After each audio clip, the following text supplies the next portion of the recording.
नमस्कार दोस्तों।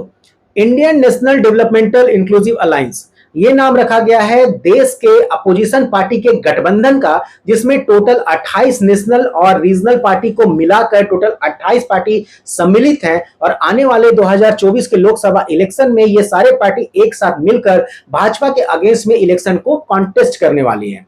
और ये जो पार्टी हैं ये यूनिनमसली एक डिसीजन पे आते हैं, एक मत पे आते हैं कि देश के टोटल 14 न्यूज एंकर को ये अपने एंड से बैन करने वाले हैं और इन एंकर के टीवी शो में या फिर डिबेट में अपने रिप्रेजेंटेटिव को अब ये नहीं भेजेंगे। तो आइए दोस्तों, आज के इस वीडियो में हम लोग समझने की कोशिश करते हैं कि कौन है वो 14 न्यूज एंकर और वो किस चैनल को बिलोंग करते हैं और इस तरीके का स्टेप जो है वो अलायंस पार्टी के द्वारा क्यों लिया गया है। क्योंकि अगर देखा जाए तो आज के पहले ऐसा कभी नहीं हुआ कि सार्वजनिक तौर पर अनाउंसमेंट करते हुए किसी एंकर को बैन किया जाए, वो भी इतने बड़े पैमाने पर जहां पे टोटल 14 न्यूज एंकर हैं।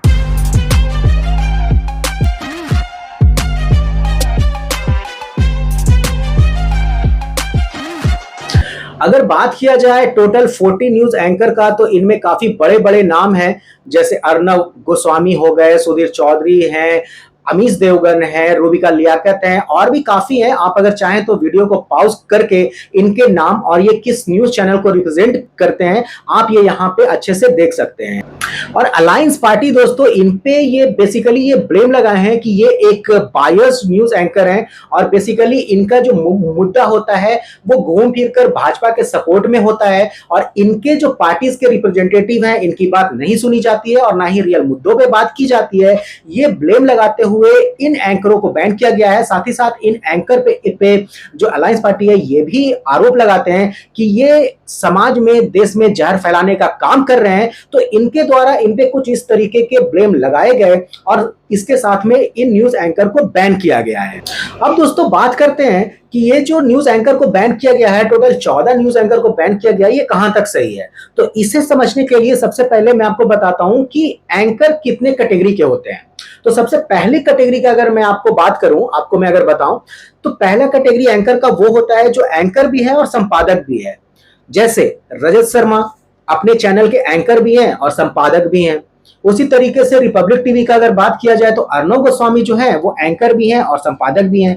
तो इन्हें अगर अपने चैनल पे कुछ दिखाना है, किसी का इंटरव्यू करना है, कोई वाद विवाद अगर इनको किसी से करनी है तो इन्हें किसी की अप्रूवल की आवश्यकता नहीं होती है, किसी की अप्रूवल की जरूरत नहीं पड़ती है। ये अपने चैनल पे जो चाहे वो दिखा सकते हैं। तो आप अगर इन चैनलों को बैन करते हैं या फिर इन एंकर को बैन करते हैं तो थोड़ा बहुत लॉजिक समझ में आता है। दूसरा कैटेगरी जो होता है दोस्तों, वो ऐसे कैटेगरी के एंकर होते हैं जो काफी सीनियर होते हैं, जैसे रूबिका लियाकत हुई, सुधीर चौधरी हुए, अमीश देवगन हुए। ये जो सारे न्यूज एंकर हैं ये काफी सीनियर होते हैं और इनके पास में फ्रीडम होता है, लेवरेज होता है कि ये भी अपने अकॉर्डिंग एक एजेंडा को बनाकर और अपने बॉस को लूप में रख के जो ट्रेंडिंग टॉपिक वगैरह कुछ भी चल रहा है ये रिप्रेजेंट कर सकते हैं, ये डिबेट करवा सकते हैं। तो इनके पास में एक फ्रीडम होती है, एक लेवरेज इनके पास भी रहती है और ये काफी फेमस चेहरा होते हैं। तीसरी कैटेगरी का अगर बात किया जाए दोस्तों तो वो ऐसे न्यूज एंकर होते हैं जो ज्यादा फेमस नहीं होते हैं और बेसिकली वो ट्रेंडिंग टॉपिक को, 4-5 टॉपिक को एक दिन में शॉर्टलिस्ट करते हैं और अपने बॉस को भेजते हैं कि हाँ आज सर इस टॉपिक पे हम लोग डिबेट रख सकते हैं। तो इनके पास में कोई खास फ्रीडम, लेवरेज ये सब कुछ भी नहीं होता है। तो ये जो तीसरा कैटेगरी है इसे बाइकआउट करने का या बैन करने का बिल्कुल सेंस नहीं जाता है और इस बैन में कुछ ऐसे न्यूज एंकर भी हैं। और चौथा कैटेगरी का अगर बात किया जाए दोस्तों तो ये ऐसे न्यूज एंकर होते हैं जिनके पास ज्यादा एक्सपीरियंस नहीं होती है और ना ही ये बहुत ज्यादा फेमस होते हैं। और अगर देखा जाए तो इनका जो स्क्रिप्ट है वो भी कोई और लिखता है, इनको सवाल भी पीछे से पूछने के लिए कोई और बोलता है, तो इनके हाथ में कुछ भी नहीं होता है।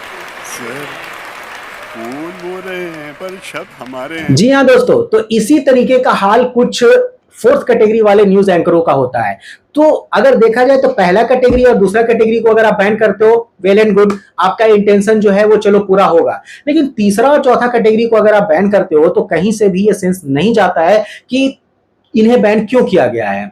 अगर आपको इनके एंकरिंग अप्रोच से प्रॉब्लम है, अगर इनके बायसनेस से अगर आपको प्रॉब्लम है तो अगर बैन करना है तो आप न्यूज चैनल को करो ना बाइकआउट। तो ये थे दोस्तों टोटल 4 कैटेगरी एंकर का। अब आप खुद समझिए कि अगर पहला कैटेगरी और दूसरा कैटेगरी का बात किया जाए तो चलो ठीक है, मान लिए पहले कैटेगरी वाले जो हैं वो संपादक हैं, वो मालिक हैं, उनके मर्जी के बिना उनके चैनल पे कुछ भी नहीं होता है, तो चलो आपने उनको बैन किया। हालांकि रजत शर्मा जी को बैन नहीं किया गया है, इसमें अर्नव गोस्वामी को बैन किया गया है, तो चलो वहां तक समझ में आता है। दूसरी कैटेगरी का अगर बात किया जाए दोस्तों, तो चलो दूसरी कैटेगरी के लिए भी मान लेते हैं कि ये बहुत फेमस चेहरे हैं, इनको भी आप चाहो तो बैन कर लो, क्योंकि भाई ये बहुत फेमस हैं, तो ये एक इन्फ्लुएंसर के तौर पे भी काम कर सकते हैं। लेकिन बात किया जाए अगर तीसरा और चौथा कैटेगरी का, तो यहां पे तो भैया सीन ही बिल्कुल अलग है, क्योंकि ये खुद से तो कुछ करते ही नहीं है। इन्हें जो स्क्रिप्ट दिया गया, जो सवाल पूछने बोला गया, सारा कुछ वही होता है।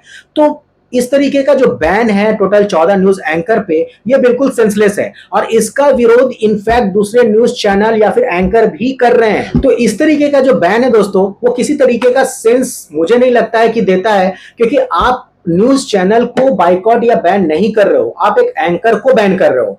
और आपको भी अच्छे से पता है कि एंकर ज्यादा कुछ खास रोल प्ले नहीं करता है, उसके पास में जो स्क्रिप्ट आता है, उसे जो बोला जाता है वही वो पूछता है, वही डिबेट में चलता है। ये लगभग बहुत लोगों को पता होता है, और ये जो डिसीजन अलायंस पार्टी के द्वारा लिया गया है, अब ये किस तरीके के सोच के तहत लिया गया है, ये उन्हीं को पता होगा। तो यही था दोस्तों आज का ये वीडियो, आई होप आपको पसंद आया होगा। तो इसी तरीके का इंफॉर्मेटिव वीडियो देखने के लिए चैनल को सब्सक्राइब करके नोटिफिकेशन बेल आइकन प्रेस कर लीजिए। Thank you so much.